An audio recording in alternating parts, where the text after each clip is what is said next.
what's really wrong with the world?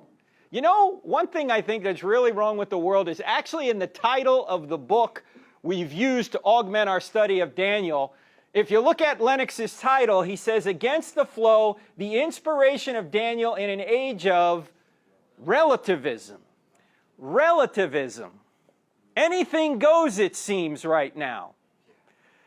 Now, there is an organization out in Washington State that actually went on to the University of Washington campus to ask the students some questions. And as you'll see, relativism is alive and well. In fact, Hank, you were just mentioning you just get to believe whatever you want. Apparently, that's what some of our best and brightest believe. I want to show you this video because when I saw this, I said, this is such a statement on our culture right now. And you're just not going to believe it. Here it is. Check it out.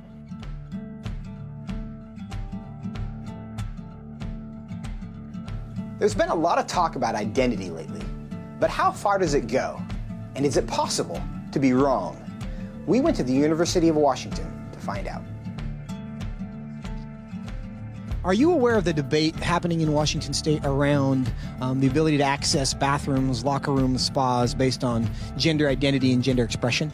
I think people should be able to have access to the facility. I think bathrooms could and potentially should be gender neutral because there doesn't need to be a classification for differences.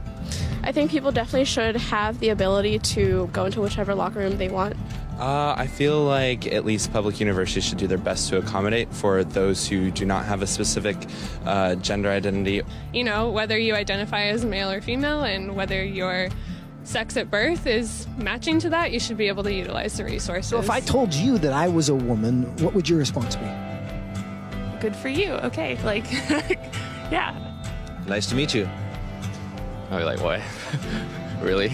I don't have a problem with it. I'd ask you how you came to that conclusion. If I told you that I was Chinese, what would your response be? I mean, I might be a little surprised, but I would say, good for you. Like, yeah, be who you are. I would maybe think you had some Chinese ancestor. I would ask you how you similarly came to that conclusion and why you came to that conclusion. I would have a lot of questions just because on the outside I would assume that you're a white man. If I told you that I was 7 years old, what would your response be? I wouldn't believe that immediately. I probably wouldn't believe it, but I mean, it wouldn't really bother me that much to go out of my way and tell you, no, you're wrong. I'd just be like, oh, okay, he wants to say he's 7 years old. If you feel 7 at heart, then then so be it. Yeah, good for you. So if I wanted to enroll in a first grade class, do you think I should be allowed to?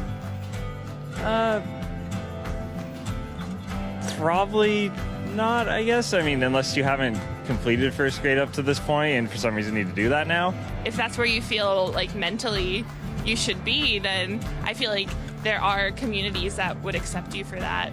I would say so long as you're not hindering society and you're not causing harm to other people, I feel like that should be an okay thing. If I told you I'm 6 feet 5 inches, what would you say? That I would question. Why? Because you're not. No, I don't think you're 6'5". If you truly believed you're 6'5", I don't think it's harmful. I think it's fine if you believe that. It doesn't matter to me if you think you're taller than you are. So you'd be willing to tell me I'm wrong? I wouldn't tell you you're wrong. No, but I say that I don't think that you are. I feel like that's not my place as like another human to say someone is wrong or to draw lines or boundaries. No, I mean, I wouldn't just go like, oh, you're wrong, like that's wrong to believe in it, because I mean, again, it doesn't really bother me what you want to think about your height or anything. So I can be a Chinese woman. You sure. But I can't be a 6'5" Chinese woman. Yes. If you thoroughly debated me or explained why you felt that you were 6'5", I feel like I would be very open to saying that you were 6'5", or Chinese, or a woman. It shouldn't be hard to tell a 5'9" white guy that he's not a 6'5" Chinese woman. But clearly it is. Why? What does that say about our culture? And what does that say about our ability to answer the questions that actually are difficult?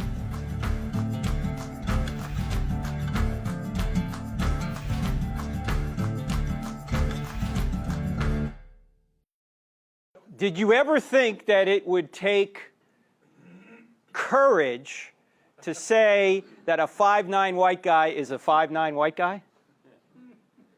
I mean, what have we come to in this country? Is this amazing? Now, to be fair, I'm sure they interviewed a lot of people who probably said, no, you're not a woman. But to find that many in one day on a college campus who will say those kind of inane things? What is happening? What has happened? You know what happened? The church checked out of society 100 years ago. We got out of education. We got out of business. We got out of law. We got out of politics. People think the church is involved in politics too much. No, it hasn't been involved. We've separated from society. We've taken the godly influence out of society, and then we wonder why the society goes godless. Notice one thing, the most relevant commentary on our culture in the entire Bible is Romans chapter 1. For although they knew God, they neither glorified Him nor gave thanks to Him, but their thinking became futile and their foolish hearts were darkened. Although they claimed to be wise, they became fools.